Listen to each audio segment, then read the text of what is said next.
Coming up on this episode of Belief Hole.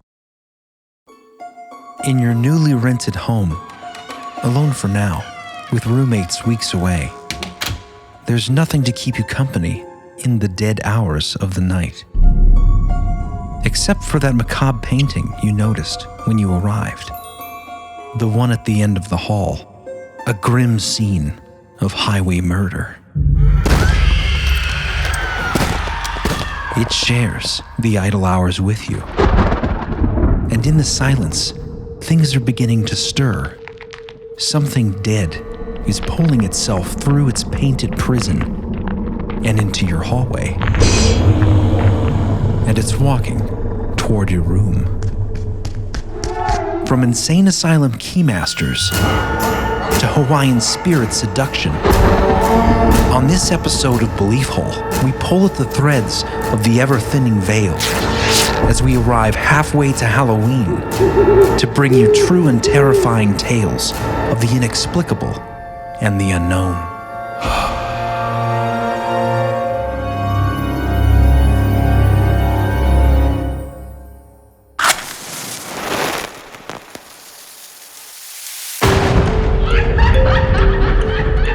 Conspiracy, synchronicity, Sasquatch, homunculus, Alien races, Satanism in Hollywood, MK Ultra, Tartaria. There's like a whole, I've been watching this one guy. Close the door, Ed. Jeremy! Close your door!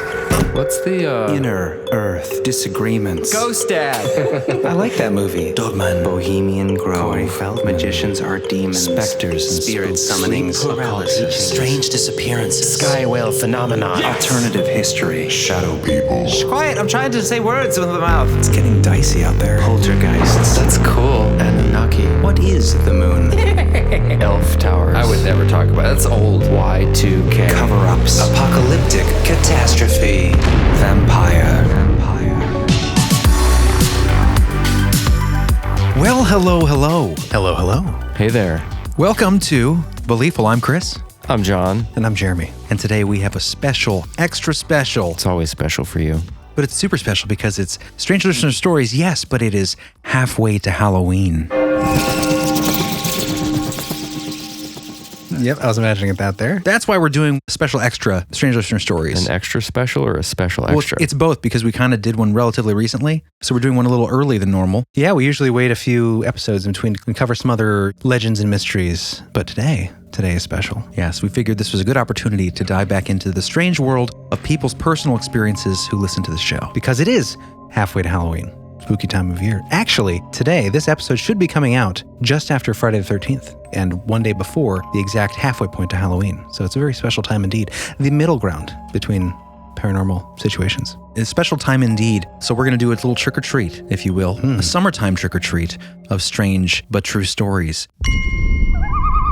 On this episode coming up, we've got Insane Asylum Gatekeepers, Hawaiian Succubus, Murderous Paintings, Jonathan. That one looks pretty creepy. I'm excited about this one. Yeah, the follow-up email was pretty disturbing. I read that you at read like that? 3 a.m. and I was like, oh, that's dark. So you don't open the Belief Hole email after midnight. We're actually going to start with that story because it's one of my favorites. We have Aqua pulsing entities, as well as a couple great tales from our friends Lil and Fitz over at the Knock Once for Yes podcast. Oh, yes. Ding, ding. Excellent podcast. They have a couple accounts of static spirits. Yeah, static entities. Never heard of that before. That's going to be really interesting to get into, as well as visitors from the other side. So stick around for that. Absolutely. And by the way, before we get into it, people on YouTube that are listening, if you're new to the channel, we're just finally starting to get some traction there. So if you could do us a massive favor and hit the like button. Yeah. That would be awesome. Subscribe and then click that little bell button so you get notified. And by the way, if this premiered today and you're listening to this on audio, go to our YouTube channel because what we're trying to do is do a live premiere where you get to chat with us in the chat while we play the episode live on YouTube. It's really fun. It's a lot of fun. We hang out in the chat. We all get to know each other, and it's a great time. So go to our YouTube channel. It'll probably be at 8:30 p.m. Eastern, 5:30 p.m. Pacific time. Yeah, so if you want to interact while you're watching or listening to the episode, Yeah, it's good. it's a ton of fun. Good to do. Awesome. Let's get into some stories. Yes! All right, we're going to start this episode with an excellent tale from Thomas Stillwell. Yes. And I call this The Painting and the Swordsman. People think I'm crazy when I tell this story, but it's 100% true. When I was in my early 20s, I was working full-time and was going to college for criminal justice. I moved into an older 70s suburban house with 2 other roommates who were doing the same. The house wasn't anything spooky looking, just a typical 4-bedroom block house with an open kitchen and living room in the middle, set in a nice neighborhood near the college. The house was owned by the father of one of the roommates, who was a doctor.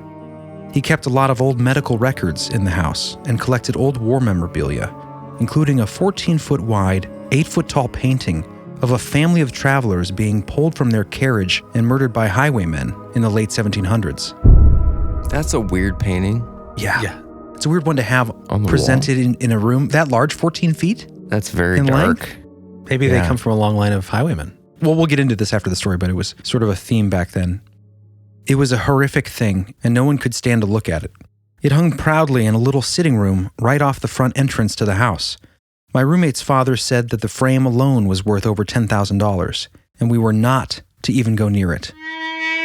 I did some research and found that this type of painting was randomly common in the 18th century, although I could find no information about this particular painting. I moved into the vacant house about a week earlier than my other 2 friends, and right away it felt eerie there. Cold spots, faint whispering sounds, bumps and noises. But I just chalked it up to being in an unfamiliar place. My room was at the end of a long hallway across from an unused room that had no windows. The windowless room had such a bad feeling that nobody even dared walk inside it. This was the room where the owner kept a lot of his old medical equipment and files of all sorts. Sometimes, when I walked down that long dark hallway at night, I could hear what sounded like several people whispering, and I would feel like someone was walking right behind me. Once, I even felt something's spindly fingers touch my shoulders, as if someone was reaching to choke me. This made me run to my room. I hated that hallway. The door to the windowless room would open itself.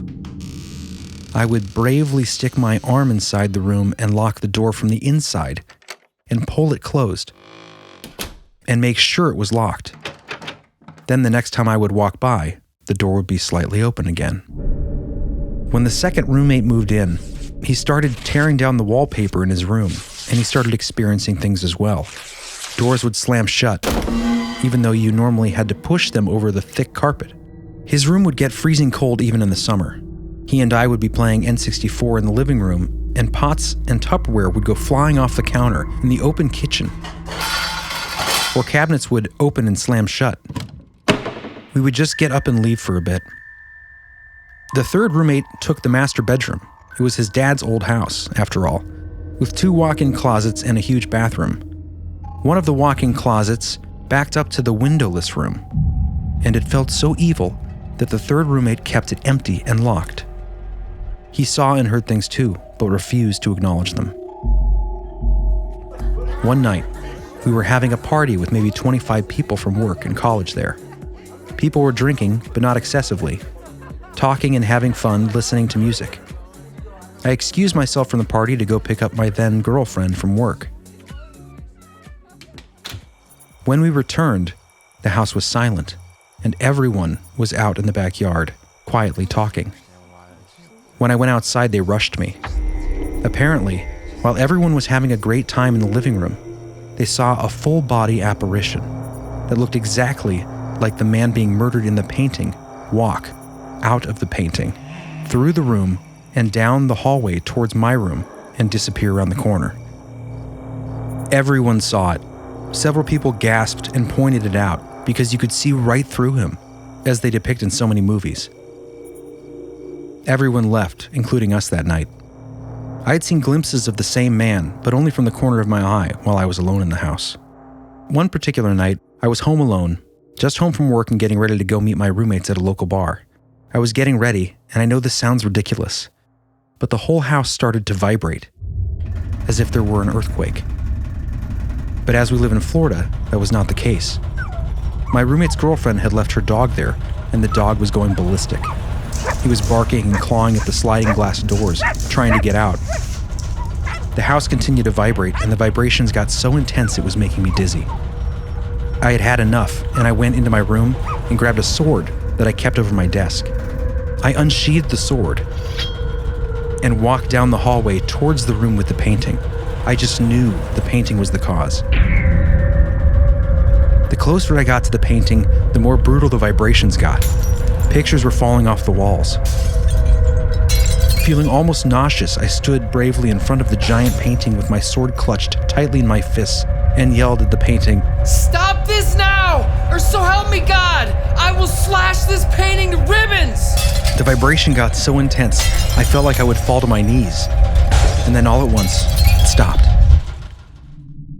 I took the dog and left the house immediately and went to find my friends. I stayed at a friend's house that night, and my friend, who was at the party and had seen the ghost, reluctantly came to the house with me. He was Cuban, and his abuela had taught him how to rid a house of evil spirits with candles, burning sage, and praying. So we spent some time doing that. We didn't have much activity after that, and us 3 roommates quickly became irritated and distant towards each other, so I moved out. The second roommate moved out 2 weeks later, then the owner's son, and soon the house was sold and everything inside, including that evil painting. It was moved to an undisclosed location. I still talk to the second roommate, but he doesn't like to talk about that house. People often ask me, how could I have stayed in that house for a year? And my response was, the rent was reasonable. I have had a history of strange paranormal activity. My father died in a car accident 11 days before I was born, and my mother died during childbirth with me and was revived. Oh, wow. John, this will interest you. She said that when she died, she found herself in a large, beautiful field, and her husband, my father, came down to her in a strange metal craft and told her it wasn't time for her to go, that she needed to stay behind and look after their son. Wow. Isn't that strange? My house burned down when I was 4, and the only things that survived were my great-grandfather's violin, the insurance paper for the house, and a smoky Ouija board that was in a metal box. My mother and a friend dusted off the Ouija board months later, and the first thing it said was, quote, "Sorry about the house." So she threw it away, which I thought was interesting, as if the Ouija board had something to do with the house burning freaky. down. Yeah. Well, it was the only thing to survive. Well, one of the only things. Yeah. She died again of complications during the C-section of my sister 10 years later. Oh. My sister frequently saw the ghost of our great-grandmother when she was little, sitting at the foot of her bed. Maybe it runs in the family. Anyway, I am no longer scared of the supernatural events and almost crave their existence. There is so much mystery in this world that most people choose to ignore, even when it lives with you. I am ever enthralled with the belief hole. Please keep up the fantastic work. Thomas Stillwell. Thank you, Thomas. Yeah, crazy. Wow, that's one of the most intense experiences I think I've read. Well, one of the more colorful stories, too. Mhm. And unique. Haunted paintings and swords? Yeah. What would that be? Would that be a spirit of a traveler? Or potentially a conjured tulpa type being coming out of a painting? It's just such a unique kind of situation. It was strange and kind of synchronistic because the night right before I had read this, I was on YouTube looking for some ambience to put on to research to. And one of the videos that popped up suggestion was a brutal history of highwaymen. I saw Isn't that that. strange? I thought maybe that's because you had been looking This is for before I'd read the story. What a weird Yeah. coincidence. So interesting for those who don't know, highwaymen had become famous sort of around the time of pirates, but they were, on land. It was after the British Civil War, 1600s. They were royalists who wanted the king to win the war, and they lost. And so they became gentlemen highwaymen. That's kind of the idea. They were romanticized. It was kind of like the origin story of the first anti-hero. Yeah, I always thought that they were just Robin Hood type characters, so not necessarily stealing for the poor, but although the paintings they were just like muggers. Yeah, the paintings make them look pretty brutal. Yeah. Well, we had a story in an earlier Listener Stories episode. Do you remember that? I forget who that was, but he had a home that was haunted, I believe, in the UK, and he said that English Chris, yeah. And there was something about highwaymen in that, remember? Yeah, the village that he lived in was notorious for having highwaymen come through. There was an old tavern that had been there for a couple hundred years or something. It was a local haunt for the highwaymen or something. I thought that was his house that used to be a tavern. Maybe. I don't know. Fascinating stuff, though. Yeah. Yeah, thank you so much for that story, Thomas. Killer story. I thought this was interesting. Speaking of paintings, things coming out of paintings and haunted paintings, I recently come across an article in Fortean Times where someone briefly mentioned an apparition coming out of a painting, but I like the concept of this article. It's called The Persistence of Visions by Alan Murdie, and it's about the question why in an age of technology and people seem to not be believing in certain things anymore, superstitions, why do the visions of ghosts still persist? Yeah. And simply, basically, his answer is because people keep seeing them. which I thought is a pretty straightforward, but also sort of elegant way of saying like, yeah, it's a real phenomena. Right. It's not just based on Psychology. Yeah, and the lack of technology. But I've just grabbed a quick snippet from this article if you want to read this one, Jer. Sure. In his classic Religion and the Decline of Magic, 1971, Sir Keith Thomas contrasted the relative survival of ghosts with apparent declines in the acceptance of witches, fairies, and devils, admitting some questions were best left to the psychologist and psychic researcher. Ultimately, he felt what he viewed as irrational notions would diminish, but never disappear entirely. I believe the answer is simple. As I remarked to the Reverend Peter Laws for his book, The Frighteners, the reason ghost beliefs persist today is because people continue to see them and experience them. A recent example comes from the account penned by British journalist Jack Rear, who spent a night alone in the haunted wing of Chillingham Castle in October. Of course, it could be said he was psychologically primed for experiences, having met Mr. Mark Trotter, a ghost hunting guide at Chillingham, dubbed Britain's most haunted castle, who believes a number of specters frequent the ancient site. Mr. Trotter claims guests had seen, quote, former resident Lady Mary, stating that she stepped out of a painting, but usually we just smell her. Scent of roses, he says. Save that Mr. Rear was justifiably skeptical about this and equally unimpressed by divining rods that failed to twitch and dismissed the squeaky output of detuned radio presented as potential spirit voices merely as snatches of stray radio broadcasts. A cold breeze was rejected as, quote, just a gust of wind, and a draft through a crack in the wall, and weird acoustical effects sounding like footsteps explained as, quote, an old house just settling. Thus, a man built of tougher stuff than many, a virtual ironclad skeptic. And this is where it gets interesting. This is where this skeptical investigator who goes and does this sort of gimmicky thing for Halloween to write this article that they're referencing in this article, this is when his experiences start to get a little more unexplained. More perplexing was a light in the chapel that switched on by itself and shimmered for a moment before fading. Troubling because Mr. Rear had seen his guide turn off the main switch before they entered.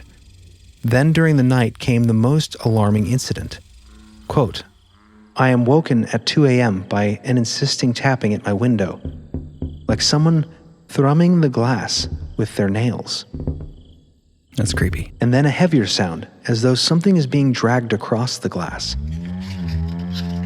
I pull the covers up and try to ignore it until it stops.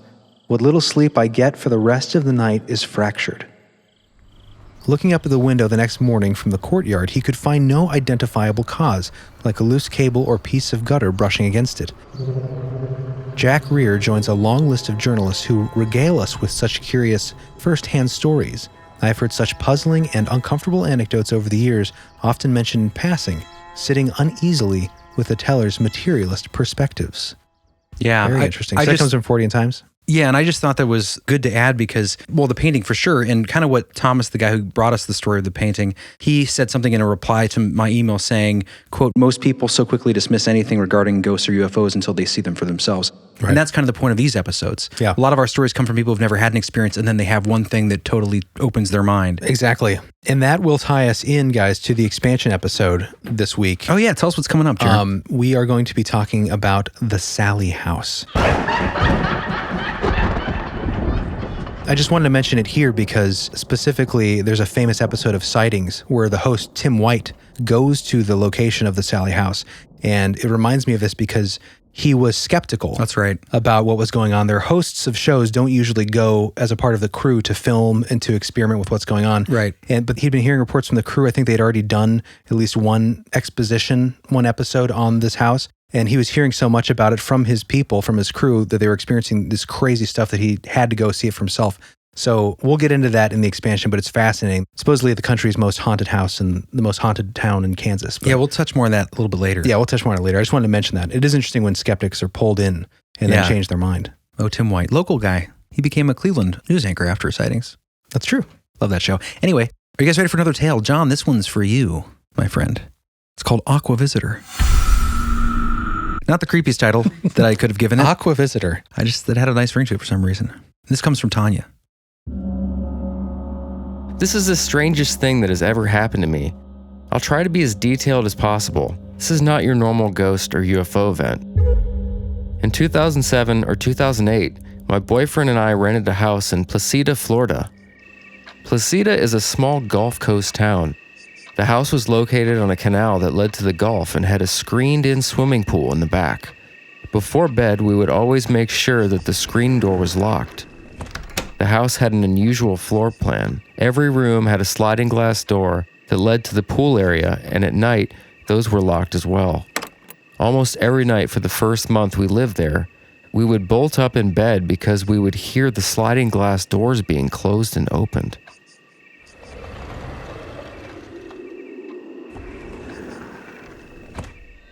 My boyfriend would take the dog, who would also be on alert, and walk each room, making sure that the doors were actually locked. And of course, they were all locked.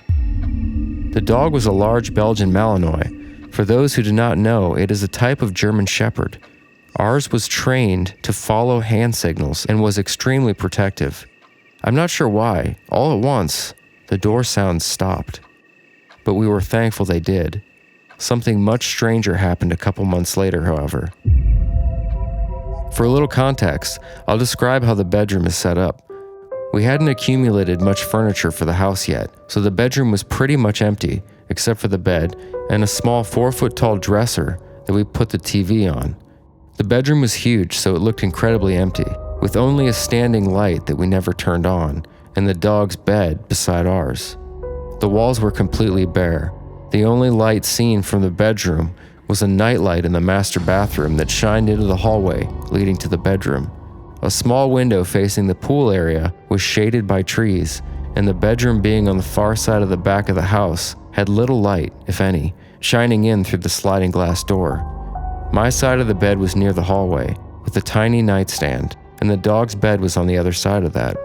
The rest of the area was incredibly void of anything else except white tile floors and white walls. So here's where things get weird.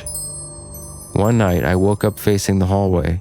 I was a bit confused because the room looked incredibly bright, and I wondered if somehow we turned the lamp on or the TV may have been turned on. I grabbed my glasses off the nightstand and sat up. In front of me, at the foot of the bed, was a huge, pulsating thing. It was a few huge rings that were writhing around one another, emitting beautiful shades of aqua. It was pulsing, expanding and contracting. I could see the empty wall through the middle of it being lit up. The middle of the ring was about 3 to 4 feet across, with the outside strands each an inch or two, but always changing as they twisted around each other. There was a part of it that was thicker at the bottom left of the ring. At that spot, I could see individual strands inside the strands casting various blues and greens, and it sparkled a bit. It was mesmerizing, and I was incredibly calm for some reason. I thought at one point that I should wake up my boyfriend, and I even put my hand on his arm, but changed my mind. I was afraid he would panic and this thing would go away, and I wanted it to stay. I also looked down at the dog, who was sound asleep, wondering how he could not be alerted to the brightness of the room. His bed and my side of the bed were directly across from this thing. I wanted to get up and touch it, but again afraid it would go away. I didn't move. I watched it until it finally dissipated. All of it moving through the large lower corner, fading away, turning the room into darkness. I think this probably lasted 10 or 15 minutes, maybe longer. I had time to inspect the room, trying to rationalize what was happening, thinking that somehow something was shining a light through the window or the pool area, but really knowing this couldn't be, as this thing was emitting its own light. At that point, I was wide awake and too excited to go back to sleep. I believe it was around 2 or 3 in the morning.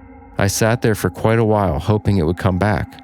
I felt kind of sad when it was gone, thinking it was so beautiful and I'd probably never see anything quite like it ever again. I told my boyfriend about it when he woke up, and he asked why I didn't wake him up. He answered his own question, saying it would have freaked him out. I've seen a lot of strange things such as ghosts, orbs, mists, UFOs, but never anything like this. The largest orb I've seen was basketball size. This thing was so big that I thought it was a portal, but I only saw the wall through the middle. Everything I've read about portals have all said something or someplace else was seen through the middle. I'm hoping that if you guys read this and there is someone out there who will contact you or me and say they've seen the same thing and will perhaps know what it is, what it was doing or what it wanted, if anything at all.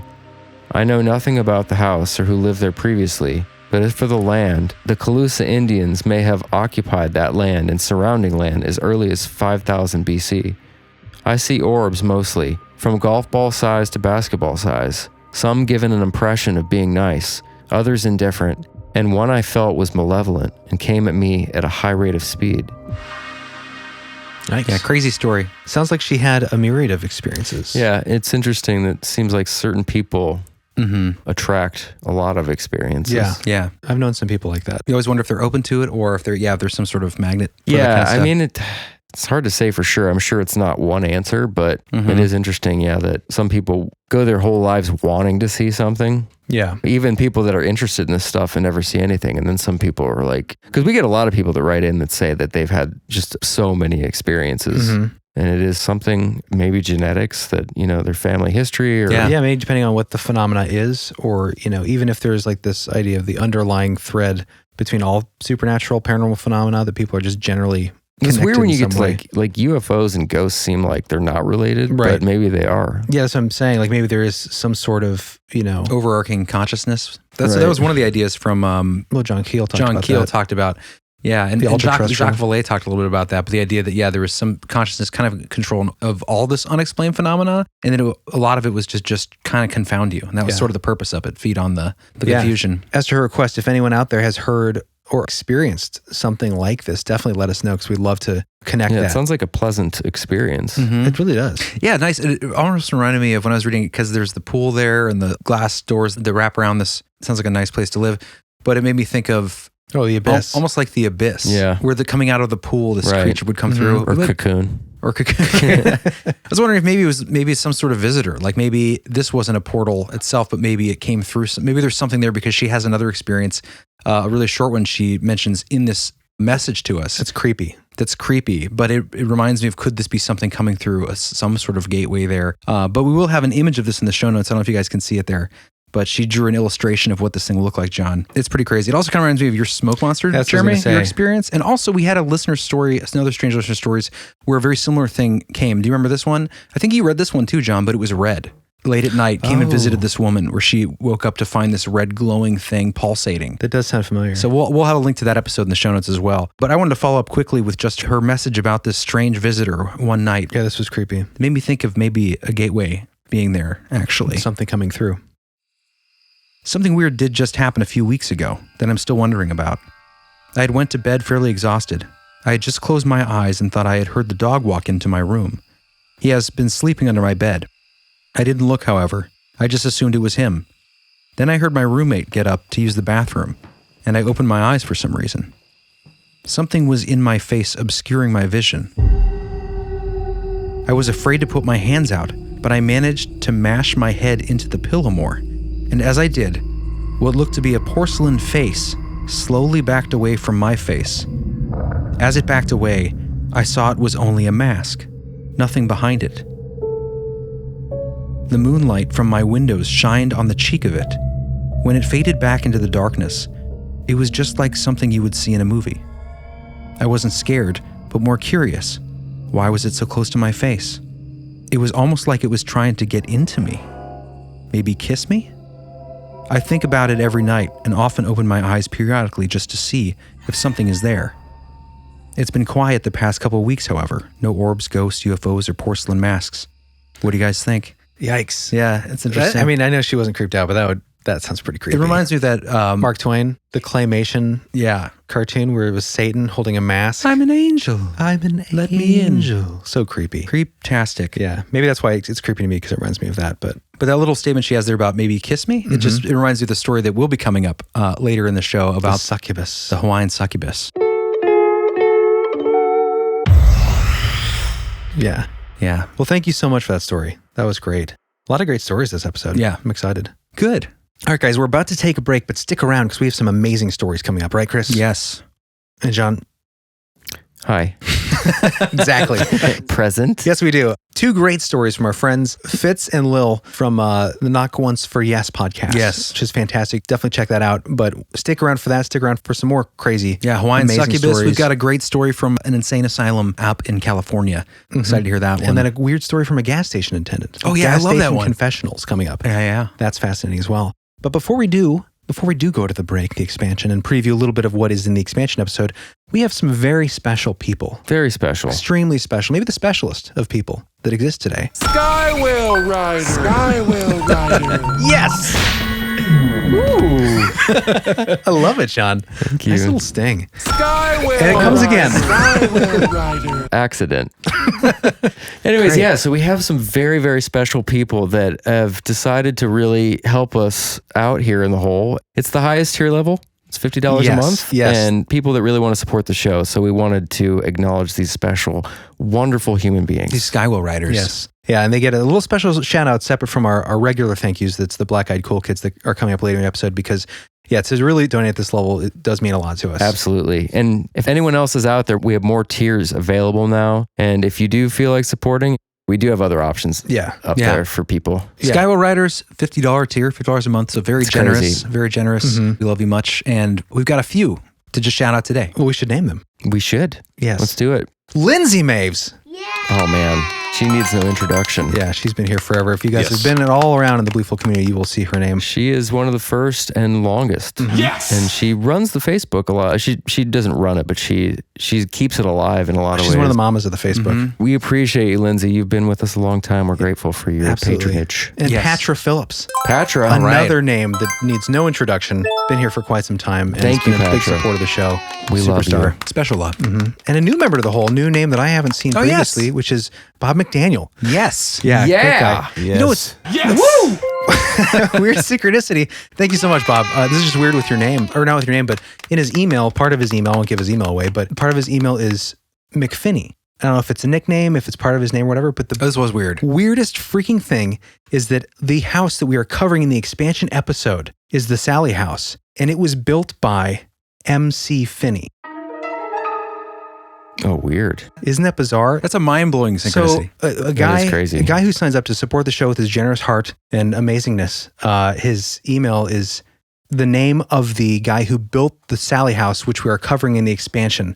Just so the odds of that happening is Right. it's a crazy synchronicity, and it makes me think that Bob is an extra special fella. Right. We do thank him. And he did submit a listener story. We didn't get it in time to prepare for this episode, but we will do it in a future episode. He actually provided an image of a UFO, potential UFO, which is fascinating. Well, his UFO is unidentified. Well, that is true, Chris. That is the Yes. definition. Quickly, I just wanted to add to your synchronicity extravaganza. Last night, you're studying for the Sallie house. And, you know, there was a period where we weren't sure if we were going to do it Yeah. for a lot of reasons. And it's been done a lot. It's been done a lot, but we're going to do it in our own special belief hole way. Try to find new angles on it, which we did. But we were second guessing it. Then this synchronicity happens. And then I got a friend request from someone, their last name, they had their full name and then parentheses Finney. Also last night. So it was okay, we have to do it. It turned out to be a friend of the show, Sarah. But what a weird Coincidence. coincidence. So 2 Finneys came in to us last night Yeah. outside of the Weird, research. Yeah, and for those who are watching live on the premiere right now, that's a drink.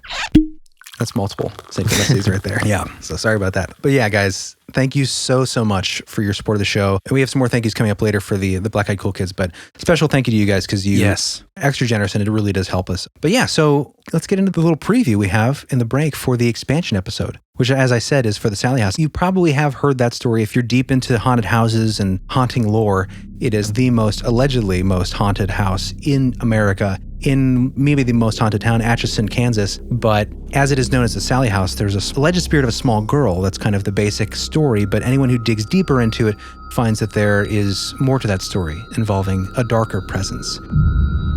Is it potentially an additional presence to Sallie? Is it potentially a trickster type, maybe demonic spirit that's wearing Sallie like a sleeve? The idea. That sounds disturbing. Yeah. Wearing Sallie like a sleeve. Exactly. I purposely wrote that ahead of time because I love that idea. I mean, it's a terrifying idea and it's very disturbing. Oh, Sallie can wait. Yep. Nice segue. Oasis, huh? All right, so without any further ado, enjoy this little preview of the expansion, guys, and we will see you on Great the other song. side of the break. It is a great song, Sean. Absolutely, 100%. And we will see you on the other side. Access granted. Anyways, so getting back to the house the very next day. So they woke up and, had that previous freaky experience that night. But, in the light of day, everything kind of calms down, right? Yeah. Start to feel a little more secure in your home. So at this point, who's trying to think of, there must be some rational explanation for this. Him and I think it might be his brother. They had a sense of humor about everything that happened that next morning. So Tony at this time picks up a 35 millimeter camera, just snapping some pictures. And at one point, he points it at a teddy bear on the TV and says, quote, Sallie, if you're here, smile and say cheese. Right as he said that and clicked the shutter, the bear on the TV spun around. At that point, panic immediately sets in. They're all getting ready to leave. We got to get out of here. Tony takes the baby, Taylor, goes to put him in his car seat, which at this point is on the end of the couch. And as he's leaning over doing that, he immediately bolts up and whips his hand around like something bit him on the back. That's what he thought. It was like a bug bite or something. So he tries to brush it off. But then Deborah has him lift up his shirt and they discover what will be in the show notes here, the first of the scratches. First of many. See that in the show notes, John? 3 long scratches. Oh, weird. We've talked about this on the show before, that it comes It's always in threes. Like I had attacks, remember living at Uncle John's house. I remember that. Always 3 long scratches on the back.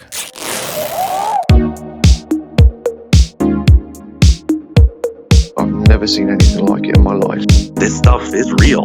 Sounds creepy. It was terrifying. Terrifying. Terrifying. Terrifying. I thought to myself, what on earth?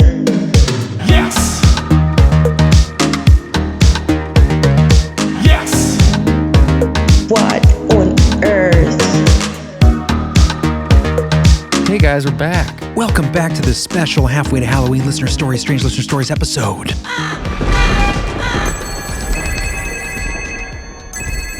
Welcome to be here. Yes, always welcome to be here, friends. We have some great stories we're coming back to, some creepy but interesting stories from our friends Lil and Fitz at the Knock Once for Yes podcast, which you absolutely 100% should go check out right now if you haven't heard it. Great job digging deep into local lore, famous hauntings, myths, legends. They even get into some Fortean stuff like time slips and crisis apparitions, all kinds of interesting stuff. Stuff you like here in the hole. Yeah, so if you like our show, definitely go give them a listen and tell them that Belief Hole sent you. Yeah, do that. And you can find them at knockonceforyes.com. That's right. Or anywhere you get your podcast. We'll have a link in our show notes too, so definitely check them out. But without further ado, here is Lil's story, and this is an interesting case that gets into a little bit of a phenomenon I had yet to hear about. So we'll dig into that a little bit after the fact. We call this story Spirits of Static. I'm Lil from the paranormal podcast Knock Once for Yes, and I wanted to share with you one of my first paranormal experiences. The very first apparition that I ever saw was in one of my childhood homes, and I couldn't have been much older than about 10. At the time, we lived in an old Edwardian house. It had a lot of the old original features, including things like tiled floors, open fireplaces in every room, even the old laundry copper in the scullery. So with such an old house, of course, we had banging pipes and creaking floors. But there were always other little things as well that weren't quite so easily explained.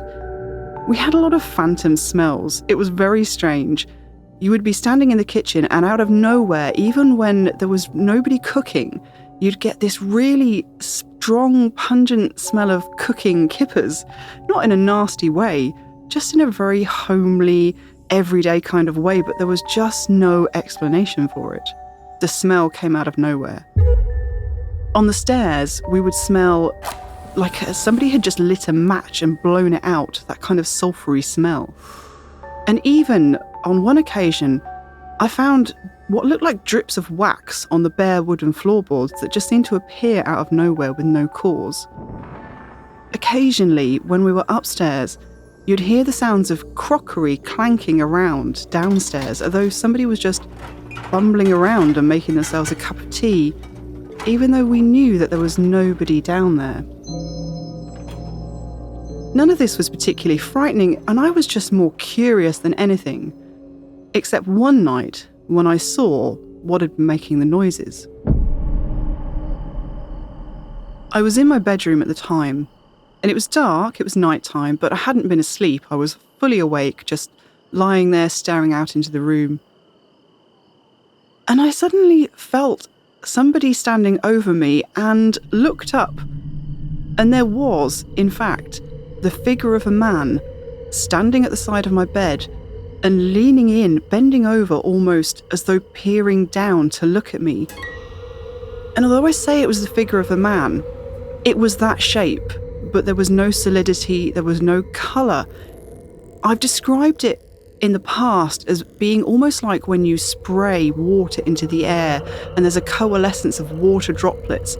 It was a shape of a man made out of this kind of strange effect.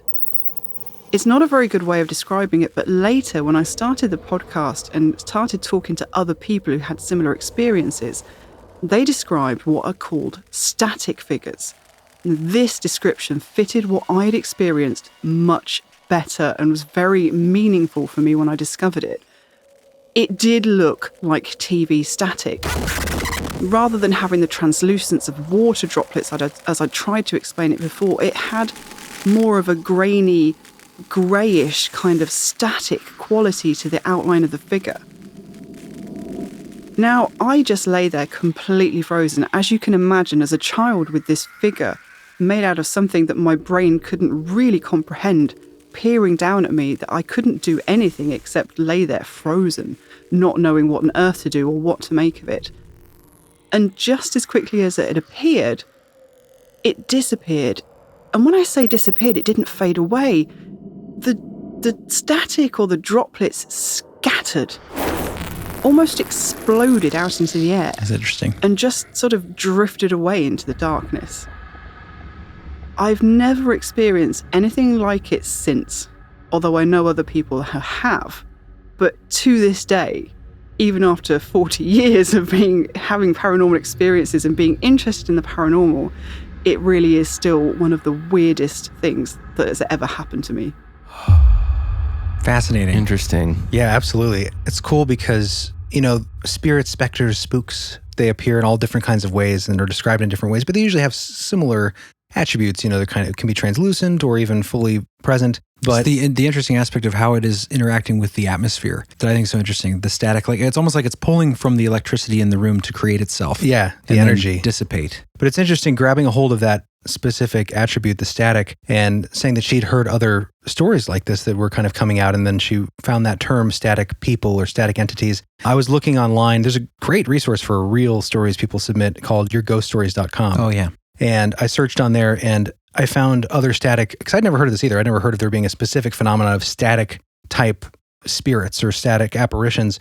There's a lot. It's really interesting. There's another one from the United Kingdom, actually, in Scotland, Fife, Scotland, that would have happened around 1998. Kid was 6 years old at the time, and he described seeing what he referred to as a fuzzy static tornado. At least that's what this figure was made up of. It says static because of the fuzzy and swirling movement. Another kid around 7 years old saw a human shape made completely of what he referred to as static. And this was interesting because it was just a man pushing a wheelbarrow. I like that. And he said the only thing that was different is that it had a multicolored static outline. And you hear that sometimes, that there's a darkness around the edge of, for instance, shadow people or static entities. That's just kind of an interesting common appearance. Yeah, just going about his business, doing some yard work. Another really interesting description was one person who said the outline looked kind of like outer space or a black shadow with stars inside. Oh, wow. As if you're looking at the night sky. Same thing, dark on the edges, static, snowy, stars inside.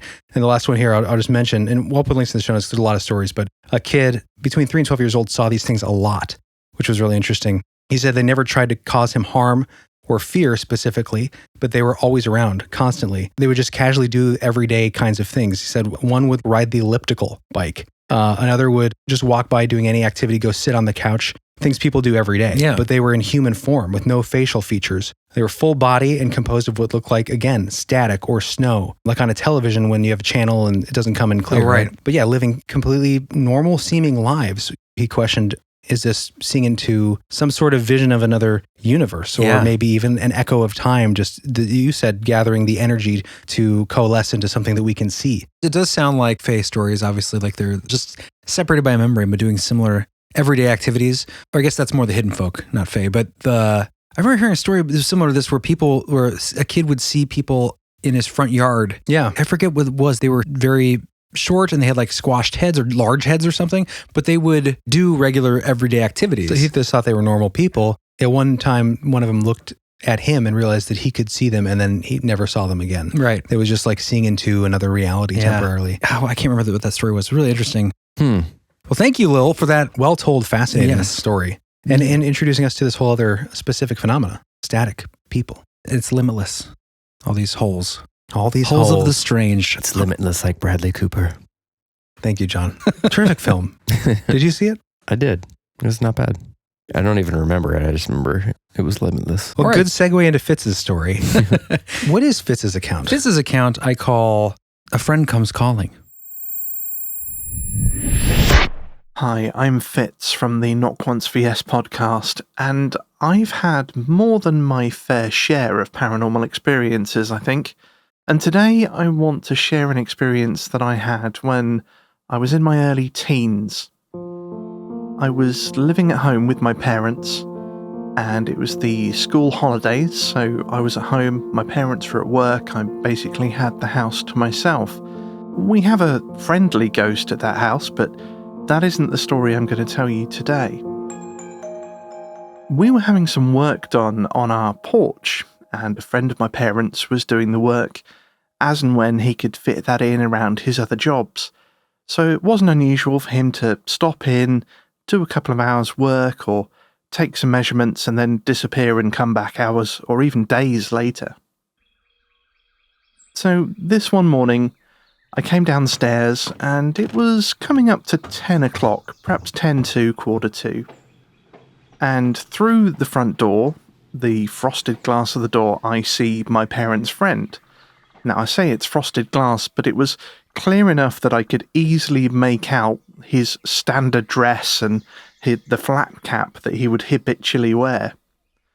So, knowing he enjoyed a cup of tea, I reached over, flicked the kettle, which was literally an arm's length away, and I must have taken my eyes off the door for all of 3 or 4 seconds. And when I turned back, he was gone. Now, I presumed he'd just moved out of sight of the door, so I opened the door, said, I've just put the kettle on, and had a look round and couldn't see him. So I walked out to the end of the drive, and I couldn't see him up the street, and I didn't see him round the house either, but I figured through some bizarre combination of missing each other around the house that I must have just missed him leave. So I made myself a coffee and thought very little more of it. It was only later on that day when my parents came home. I said, your friend popped round earlier to do something on the house. I was going to make him a cup of tea, but he didn't stay. And my parents just looked at me ashen-faced. And they said, he couldn't have been. What time did you say? I said, 1:45, 10 to 10. And they said, no, he can't have been. I recognised him, I'm sure. They said, no, we're telling you he can't. He died this morning at 10:15. I was absolutely certain that it was him, and I saw him at almost precisely the same time that he died. Man. Interesting. Yeah. Such a familiar story. Mm-hmm. Yeah. Crisis apparition. A little bit of that hinting of what is just beyond death here. Just stopping by to say goodbye at a friend's place. Yeah. A little extra echo of life. Definitely not an uncommon situation. I think it's a lot more common than people give it credit for. No, absolutely. I think that any of these stories, and like you said, this is a familiar story. This is not uncommon per se, but how many people tell their story? That's what I mean. Yeah, exactly. I think it happens to more people than we think, but it's not talked about probably for a lot of people. Only more recently, in the past probably few decades, has it become a popular thing to talk about paranormal stuff. And even if you do, it's still something where it's very personal for a lot of people. And are you going to share that you saw something or had a spiritual or paranormal experience with your neighbor or someone you work with? Are you going to write it down or submit it to a show? That's a very small percentage that actually does that. That's why we get a lot of submissions that say, I'm sharing this with you guys because I don't feel like I know anyone in my personal life that I can share this with. So we are paranormal therapists. It's exactly right. It's very cathartic. Cathartic. What is that? Very cathartic. I would hope people being able to tell their stories. And it is, I think, about 90%, 95% of our listeners who either wish to remain anonymous or use just their first name. Right. Which is like, why? Why would you do that if you we're making it weren't up. telling a genuine story. Right. You know, you're obviously not seeking attention. Maybe it's fun to hear a story you made up, but it seems most people have had an experience. They don't want recognition. They just want to share their story. And more importantly, they want to hear if anyone else has had a similar experience. Yes, yeah. Like the one today with the Aqua visitor. Did I ever tell you guys about my crisis apparition experience with Grandma the night she died? And I was living in the old studio. No. I was working on her. I mean, probably you did. I just don't remember. I'll just tell it real quick. But I was working on her documentary. Remember we interviewed her years before, and I was putting it together, staying up till like 5 a.m. because it was her birthday. Something was coming up where I was trying to get it done for Mother's Day or something. And we knew she wasn't doing well. And that was, I think, another reason I was trying to get it done before she passed. And that night, I think it was, I finally went to bed. It was like 4 a.m. or something. And I've been looking at her, telling her story and putting emotional music to it for probably, 2 days straight. Then I go to bed and I'm woken up by a voice, female voice. And I was like, if Grandma, this is you, give me a sign. But she was still alive at this point? As far as I knew. And then I just felt this warm sensation go through my body. Like it felt like an electrical embrace that was warm, and it was hard to explain, but I just felt love and peace and all that stuff. And the next day, Mom told me that she had died that night, or that early that morning. So I always wonder, why do you think you're so special that she would come visit you? I was getting jealous. I don't think I'm special. Why did Grandma come to you? I think maybe it's because I spent so much time the past 48 hours. I was just thinking about her life because I was working on that documentary. I'm just joking. And she loved me more. That's true. Just kidding. Grandma! I'll never forget this, Grandma. That's so synchronistically strange because I wanted to do this listener story, but we didn't have time, so it would be probably next time. But there was that story that someone wrote in about her grandmother that visited her and kept her warm. Oh, yeah. We'll do that next time. That one's a really good one. But that's just so weird. It's the same exact sort of thing. Mm-hmm. But odd timing. Anyways, life is too weird, guys. Thank you for sharing your stories with us, guys. Definitely go check out the show. Absolutely. Link in the show notes, guys. Check it out. Subscribe. Kind of nice that he got to see a family friend before he went off to venture into the other realm. Yes. Okay, so this next tale. I love this one. This one is unique. It's kind of funny. Still working out some of the bugs. Still some kinks happening. Thanks again, Skywell Riders. No, Sign up. we'll just... Skywell Rider. This is sad at the end. Okay.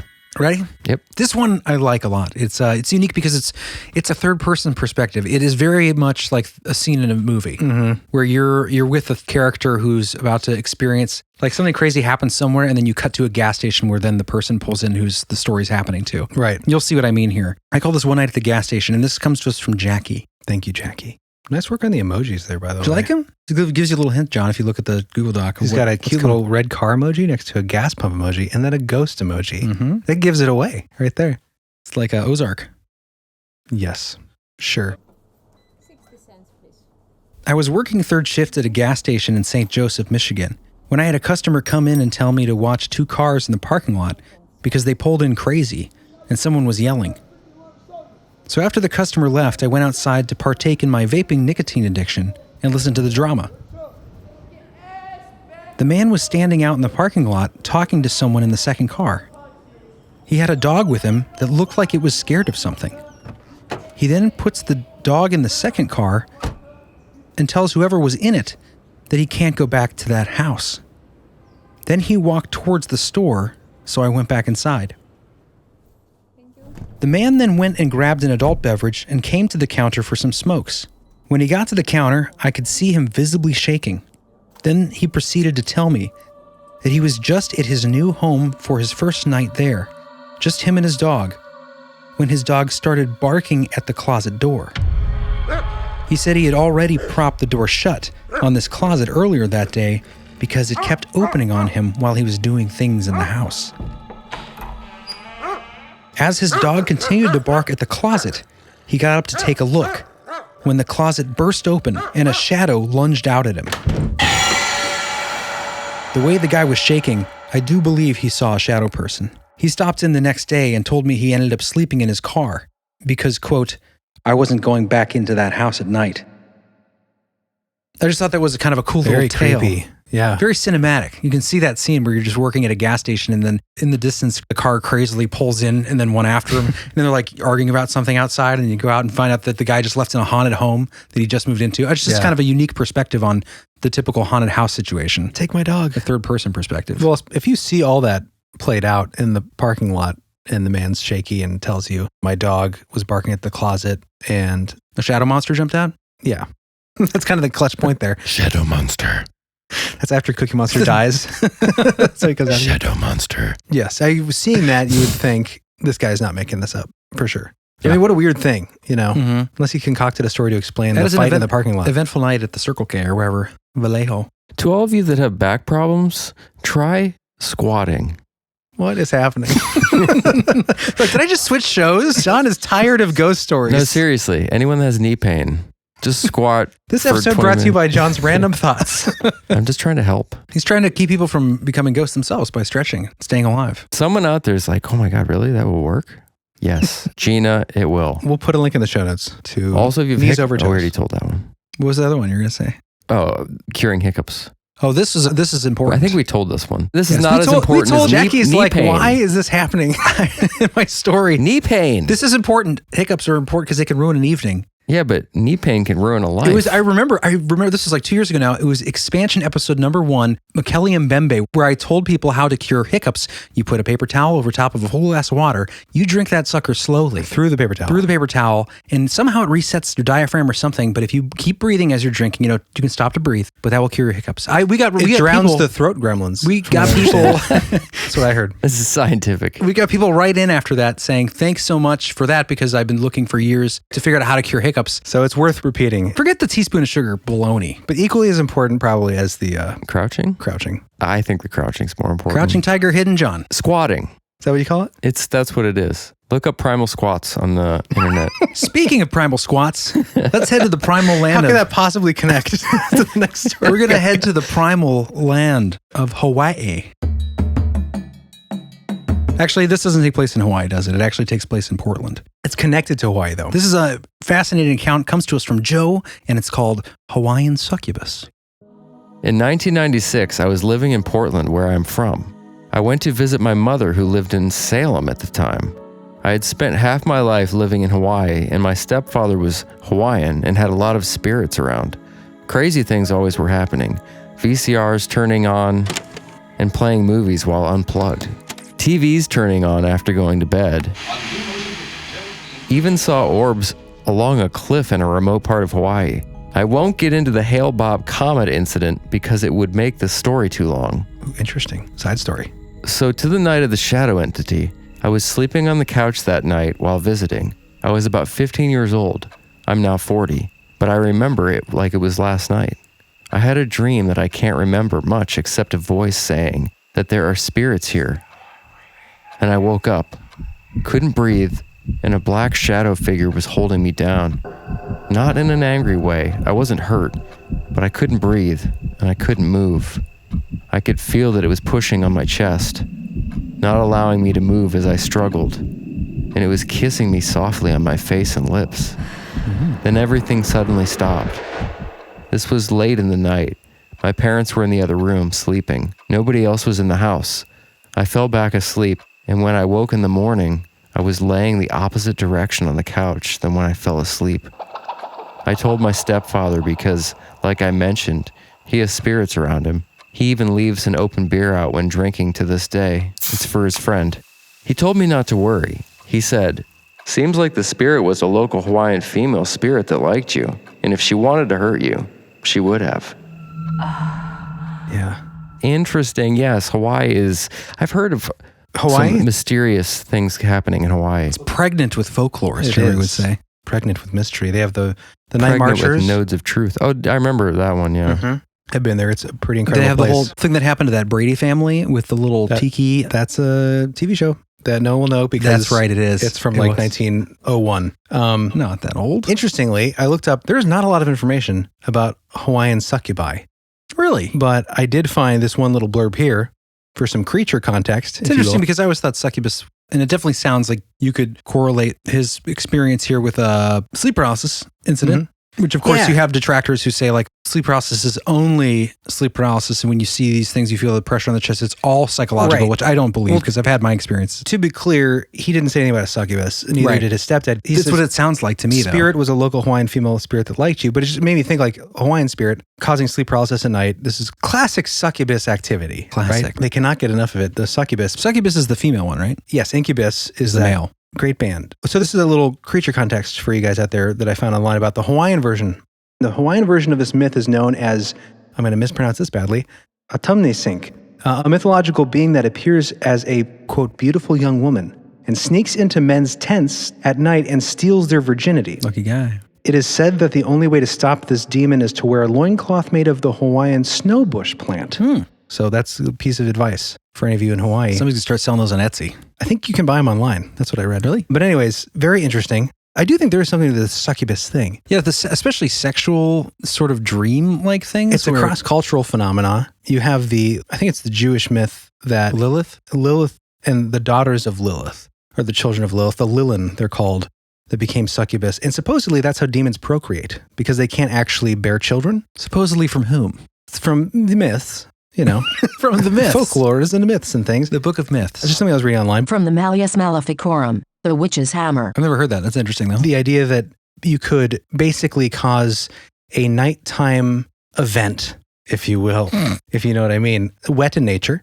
And then you could use that result of that. You're always doing that. You're always trying to find the way to take seed and put it somewhere into some occult way. Are you talking about the night worms?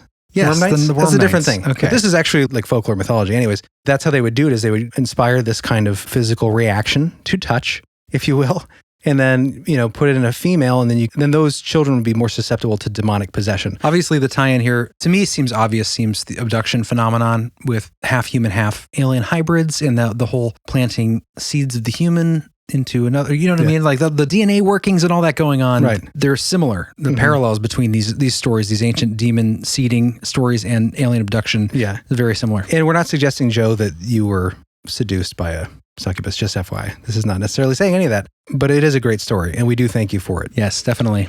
All right, what is our final story of the day, Chris? Ah, yes. Is this Jolene. Yes, this is Jolene's account. This I call Asylum Gatekeeper.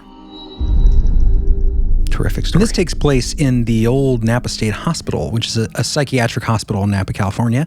Forensic patients there, which basically means criminally insane. This is a place that has had a lot of violent history. It was opened 109 years to the day of our birthday, November 15th. Huge hospital. This is one of the hospitals that would do the sterilization thing. They had approximately 4,000 patients buried in a field of the Napa Hospital. So a lot of death, a lot of history. Yeah, and I've got a quick quote I'll do after the story from a worker there. All right, well, let's play the clip. Play the clip. This is my most exciting story that is probably my favorite story of anything that's happened to me, paranormally speaking. All of my close friends know this story because I think it's so fascinating, and it is about a disembodied voice. So from 2009 to 2015, I worked at Napa State Hospital. It is reportedly the oldest state hospital in the United States still in operation. It was built in 1875. The original building looked like a castle. At some point there was a fire, and so after World War II, that castle was gone, and most of the buildings that are used today were built after World War II. In 2009, I was hired as part of Physical, Occupational, and Speech Therapy department at Napa State Hospital, and I was hired as the office administrator. And when I first began working there weren't a lot of us working in that department yet. One thing about Napa State Hospital is everything is locked, so you need a key to go anywhere that you need to go. So for our department, only a couple of us had keys to that section of the building. And it was an L-shaped section of the building, and our rooms used to be the hydrotherapy rooms. So I don't know if you've ever seen Girl Interrupted, but there's a scene where Winona Ryder is taking a bath at the asylum that she's at. And those rooms back in the day would have looked exactly like that, with the bathtubs and everything. But they were just mostly tile at the time that I worked there. All of the bathtubs had been taken out, and so it was just tile, blue tile. Anyway, so my story happens on a winter day. I believe it was either 2009 or 2010. It was shortly after I started working there. And it was lunchtime, and only me and my coworker were in that whole L of that part of the building. Nobody else was down there. And there was like a long hallway and then a shorter hallway, which would be the little foot of the L, I guess. So our office was about midway down the long part of the L, and then at the little heel of the L, there was kind of like a cafeteria room.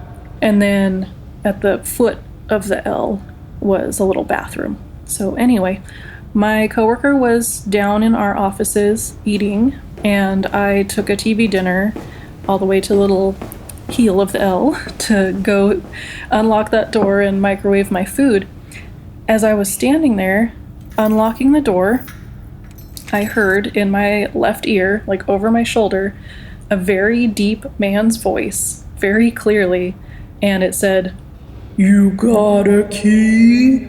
And I can't do a deep voice, but it was exactly like that. It was, "You got a key?" is how it said it. And it was just, imagine a really deep man's voice, kind of sludgy, like, I don't know how to describe it. It was like kind of like it was trying to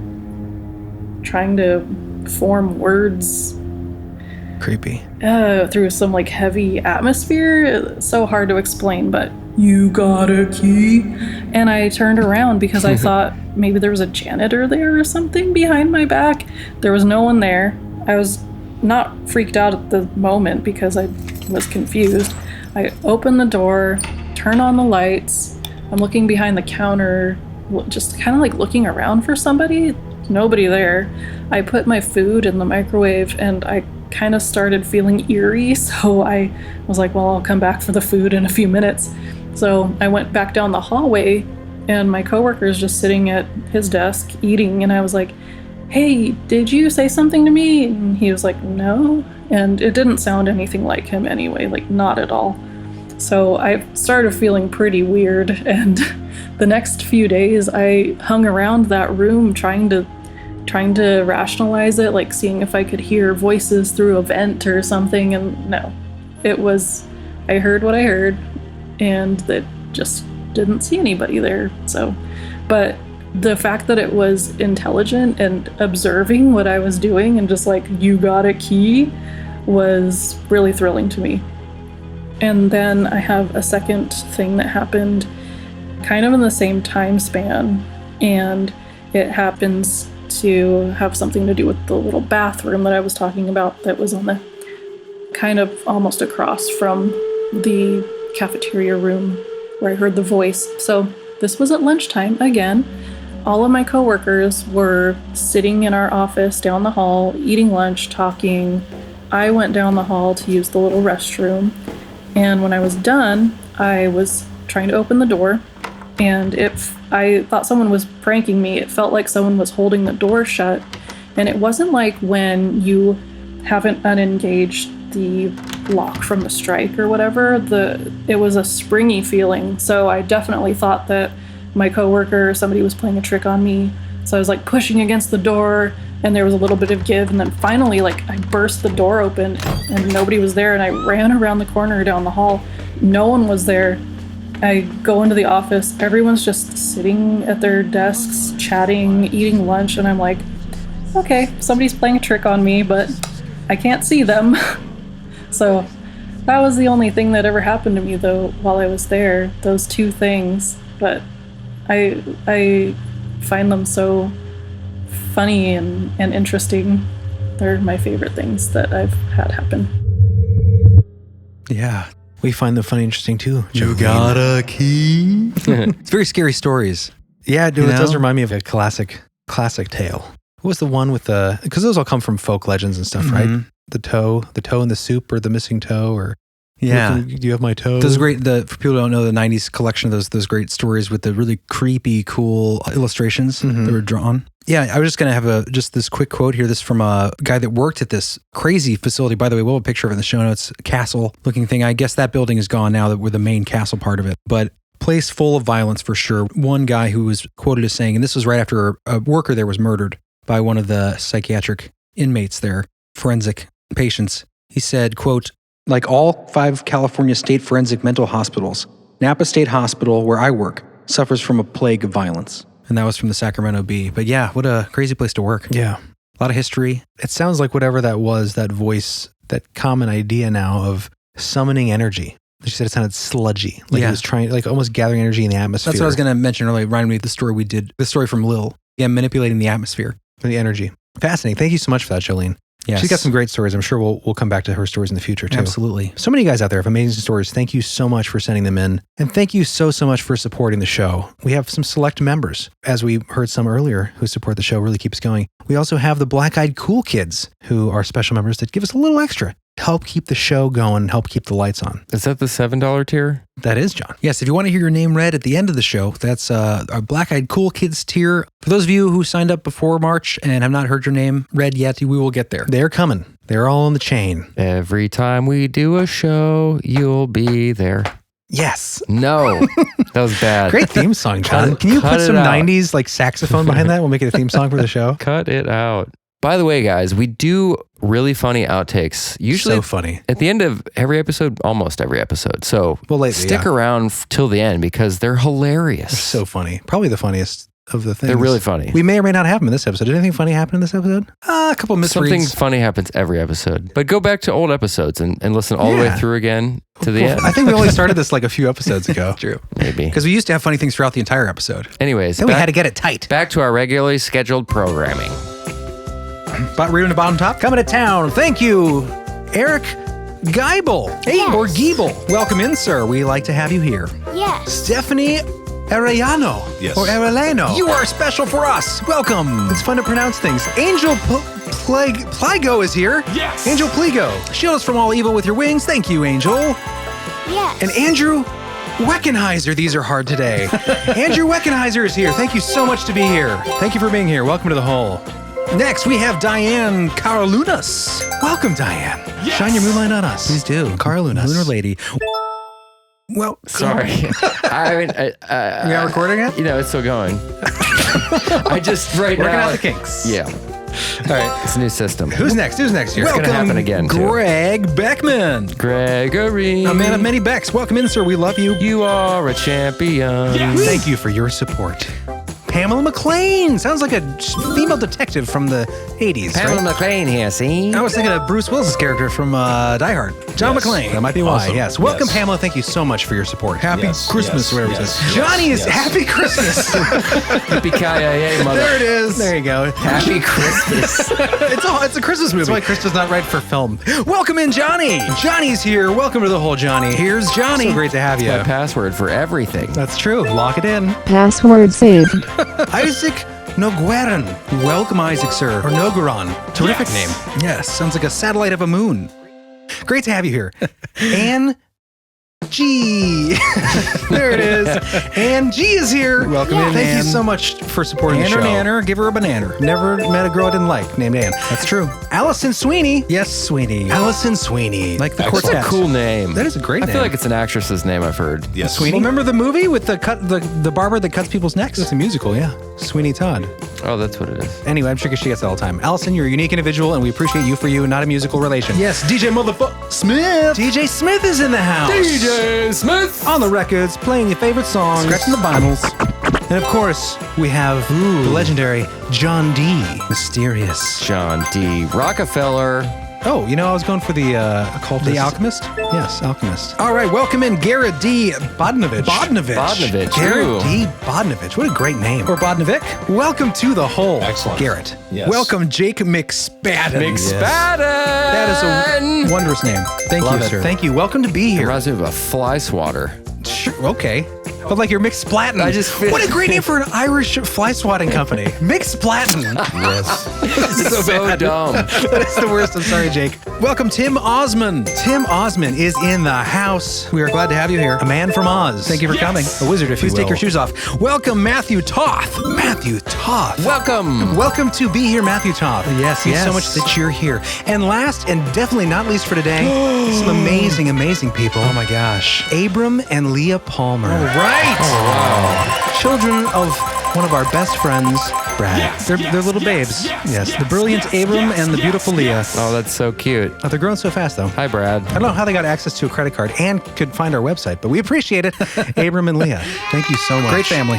Yes, great people. Hugs from the hole forever. Thank you to everyone who supports the show. You guys really keep us going, and we mean so much you mean so much to us. This is the words that I'm trying to say. We mean so much to you. We mean so much It's to you. a lot of verbal You know vomit it. during the thank yous that happened. That was very scattered and disorganized because we had issues with the music a little bit, trying a new system, but we're getting there, huh? It's only show number 289 or something. I don't know. Yes. What happened, John? What's in the news? I got an emergency text from my landlord. Oh, what's really? wrong? They're contacting me because they need to sod the lawn. Emergency! I every time I see her, I never know what's coming. So Yeah. Is it one of the drop-in type situations? Is she one of those people that say, "Hey, I need to talk to you about something"? Yep. And then I you're hate like, that. yeah. And then Just you tell me don't what you know- need to talk to me about. Right. Yeah. She's like, "Can you please call me?" I'm like, It's "Is the it worst. important? Are you kicking me out or Are we what's catching going up? on?" Yeah. Listen, Yeah. I really It need- always sounds like it's going to be way more dramatic than it actually Yeah. is. She's like, "There might be someone coming to do the weed whacking." I'm like, "Why couldn't you just text that?" there might be someone coming to do It's the not even rewind. like a I'm just finished- giving an Yeah, example. yeah, it's funny. Oh, podcasters' problems, huh? Oh, I hope you guys enjoyed a halfway to Halloween episode. I was Special going to listener say stories. Blah, blah, that blah, blah, blah. we do outtakes at the end, but That's this true. is too late to say. Because they're almost there. Stick around for 20 seconds We can always- after the music We can always starts. drop that in earlier if you Yeah. want to say it. Okay. We're going to say goodbye. Yep. Yep. Are we still on? Mhm. Yeah. What did we say last? We hope you enjoyed this special extra Spooky. episode of Strange Listener Stories for halfway to Halloween. Absolutely. Thank you to everyone who submitted, because this was a pretty fantastic list today. I'd agree. Oh, and hi to everyone in the chat. Oh, yeah. That's a little meta, but since this is a premiere, That is a little meta. Right? Hi, people. hi guys. I'm saying hi to you here, and we're also saying hi to you live in the chat. Isn't that Yeah. weird? Hey, Jeremy, say hi to the guys in the chat. Hi, Jeremy. I'm typing now. Hi in the chat. I hope I'm not taking a bathroom break or something. That's going to be funny to my future self. Right? John is laughing now. We're sending future messages. Isn't that time cool? weird? Time's so weird. Anyway, so yeah, tune into our live. If you're not watching now on live on YouTube live premiere, which by the way isn't us, it's just the episode being premiered, but we're in chat with you guys. If this isn't happening in real time right now, if it's not 8:30 p.m. Eastern or 5:30 p.m. Eastern yet, go to our YouTube and get ready, because this episode will be premiered and we'll be hanging out in the chat to chat up with you guys, answer questions, and also hang out with all the awesome people in the Belief Hole community that goes It's there. way more fun than I thought it was going to be. Right? I think it's a Yeah. lot of fun. It's almost like it's a social Yeah, it's definitely. I've thing. never been in like a chat before, but it was fun tons of fun. So, and even if you hear because this, I'm the star. sure. And if you're listening to this episode now, like as it just came out on audio and it's not yet, we haven't done the premiere yet. It's worth hanging out anyway, even if you heard the stories, because you For get sure. the chit chat. Actually, when we did the last one, it was a pretty complicated episode, so I didn't even listen to the episode. I was just chatting with people the whole time. Hard to do both. It's just fun, like live hangout chat with the episode going on This in the should be background. easier to listen passively. And like talk about the actual stories going on. But anyways, yeah, check it out, guys. All right, We'll be guys. there. We'll see you there. Happy Halloween halfway. And that's it. That's it. So we'll see you next time. Sometimes On things just end. Remember that? Oh, what was that? Like, that's it. Sometimes things just end. And then it ended? And then Turtles in Space. It's Always Sunny. Oh, that's right. Sometimes things just that's right. end. Okay.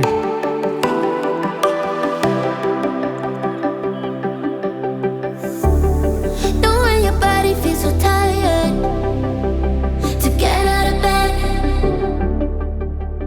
He told me not to worry. He said, "Seems like the spirit was a local Hawaiian female spirit that liked you, eh?" Those Hawaiian Canadians. Yeah. He told me not to worry. He said, "Seems like, and if she wanted to hurt you, it would have." You just skipped a whole line. Seems like the spirit was a local. Seems like it if you want to hurt you. Sense it makes. Okay, let's do the fucking thing.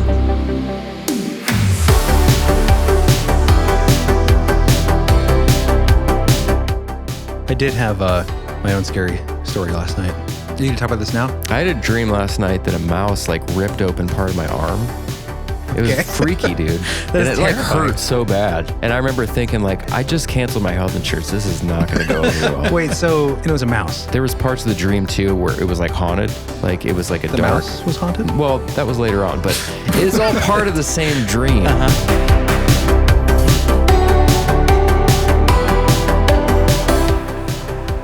If someone wants to say it right now, we can just pop in there. John, if you want to say, oh, by the way, we do sometimes have outtakes at the end. Oh, by the way, we sometimes. Oh, by the way, we do occasionally. You say it like you saw something exciting. The outtake will be the outtake.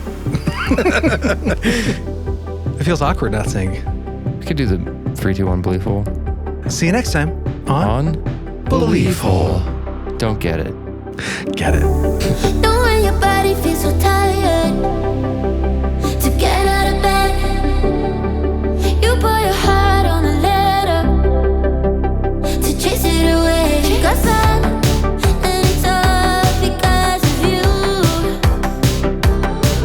Hey, what's gonna give you more time forever?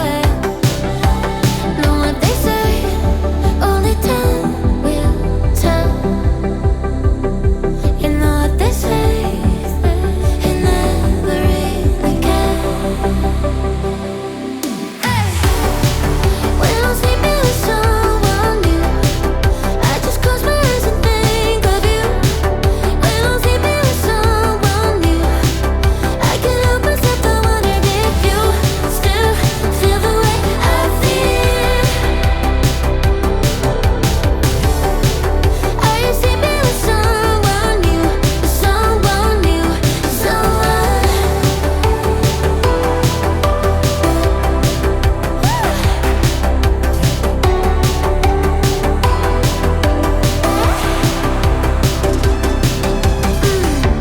Talking about my bed as like it ever mattered. You threw it away, and now you're looking back, wishing that we got buried. Know what they say, only time will tell. You know what they say, did I ever really care? I don't think I did. When I'm sleeping with someone new, I just close my eyes and think of you.